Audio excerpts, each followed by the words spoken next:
Praise the Lord. പ്രിയമുള്ള ദൈവമക്കളെ, living word today എന്ന എൻ്റെ യൂട്യൂബ് ചാനലിലേക്ക് നിങ്ങളെ എല്ലാം സ്വാഗതം ചെയ്യുന്നു. ഇന്ന് ഞാൻ നിങ്ങളുമായി ഷെയർ ചെയ്യുന്നത് അപ്പസ്തോല പ്രവർത്തികൾ 20-ാം അധ്യായം 23-24 വാക്യങ്ങളാണ്. നമുക്ക് ആ വാക്യങ്ങളൊന്ന് വായിക്കാം.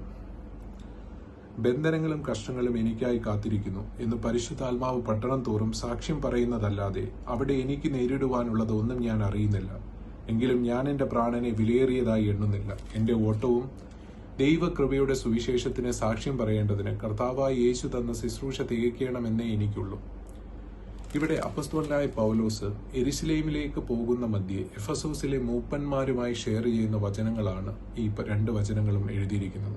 അവിടെ അപ്പസ്തോലനായ പൗലോസ് വലിയൊരു റിവീലൻസ്, ഒരു ടെസ്റ്റിമോണിയാണ് പറയുന്നത്. അതായത് പരിശുദ്ധാത്മാവ് ആൾറെഡി അപ്പസ്തോലനായ പൗലോസിന് വെളിപ്പെടുത്തി കൊടുത്ത് യെരുശലേമിൽ കാത്തിരിക്കുന്നത് ബന്ധനങ്ങളും കഷ്ടതകളും പ്രയാസങ്ങളും ഒക്കെയാണെന്ന്. ബട്ട് ആ ബന്ധനങ്ങളും കഷ്ടതകളും പ്രയാസങ്ങളും കണ്ടിട്ട് പൗലോസ് തൻ്റെ ജീവിതത്തിന്റെ ഓട്ടം ദിശ മാറ്റുകയോ ഒന്നും ചെയ്തില്ല. നിങ്ങളൊന്ന് ആലോചിച്ച് നോക്കിയേ. യോനയെ വിളിച്ചത് നിനേവിലേക്ക് പോയി മാനസാന്തരത്തിന്റെ സുവിശേഷം പറയുവാനാണ്. പക്ഷേ യോന എന്താണ് ചെയ്തത്? തർസീസിലേക്ക് മാറ്റി തന്റെ ദിശ മാറ്റി തർസീസിലേക്ക് പോകുവാൻ ശ്രമിച്ചു. ഇവിടെ നമ്മൾ മനസ്സിലാക്കേണ്ടത് കർത്താവായ യേശുവിന്റെ സുവിശേഷം പറയുക എന്നുള്ളതാണ് ഓരോ വിശ്വാസിയെയും നാം ഏൽപ്പിച്ചിരിക്കുന്ന ഈ ലോക ജീവിതത്തിന്റെ പ്രധാന ഉദ്ദേശം. നമ്മളെ ഈ ലോകത്തിലേക്ക് അയച്ചിരിക്കുന്നത് കർത്താവായ യേശുവിന്റെ സുവിശേഷം അനേകരിലേക്ക് എത്തിക്കുവാൻ. അതായത് അനേകരിലേക്ക് കർത്താവിന്റെ വചനം അറിയാത്ത അനേകരിലേക്ക് ആ സുവിശേഷം എത്തിക്കുവാനും അനേകരെ കർത്താവിലേക്ക് തിരിച്ചു വരുത്തുവാനുമാണ്. അതുകൊണ്ട് പ്രിയമുള്ള ദൈവമക്കളെ, അപ്പസ്തോലനായ പൗലോസ് പറയുന്നത് പോലെ ഞാൻ എൻ്റെ പ്രാണനെ വിലയേറിയതായി എണ്ണുന്നില്ല. പിന്നെ സത്യസുവിശേഷം തികയ്ക്കുക എന്നതുള്ളതാണ് അദ്ദേഹത്തിന്റെ ജീവിത ലക്ഷ്യമായി പറയുന്നത്. അതുപോലെ നമ്മളും ഇത്ര നാള് ഈ ലോകത്ത് ജീവിച്ചിട്ട് നമ്മൾക്ക് പ്രൗഢിയുള്ള ഇതിന് പുറമേ നമ്മൾ നടന്നു. നമ്മളുടെ വിദ്യാഭ്യാസം, നമ്മളുടെ സമ്പത്ത്, ഇതിനൊക്കെ പുറകെ നടന്നു. ഇതിനൊന്നും നമുക്ക് ഈ ലോകത്തിൽ ഒരു സമാധാനവും സന്തോഷവും നൽകുവാൻ കഴിഞ്ഞിട്ടില്ല.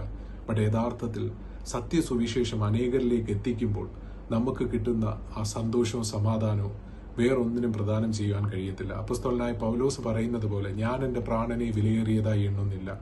അതുകൊണ്ട് നമ്മളും ഇന്നത്തെ ദിവസം നമുക്കൊന്ന് ചിന്തിക്കാം. നമ്മൾ കർത്താവായ യേശുവിന്റെ സുവിശേഷം അനേകരിലേക്ക് എത്തിക്കുവാൻ ഇടയാവട്ടെ. അനേകരെ കർത്താവിലേക്ക് മടക്കി വരുത്തുവാൻ ഇടയാവട്ടെ.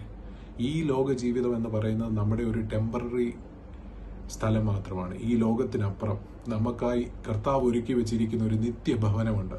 ആ നിത്യഭവനത്തിൽ എത്തിച്ചേരുവാനാണ് നമ്മുടെ ജീവിതം.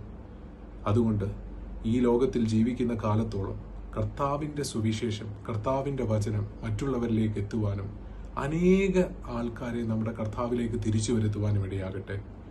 അതുപോലെ നമ്മുടെ ജീവിതം മറ്റുള്ളവർക്കൊരു പ്രകാശമായിരിക്കട്ടെ.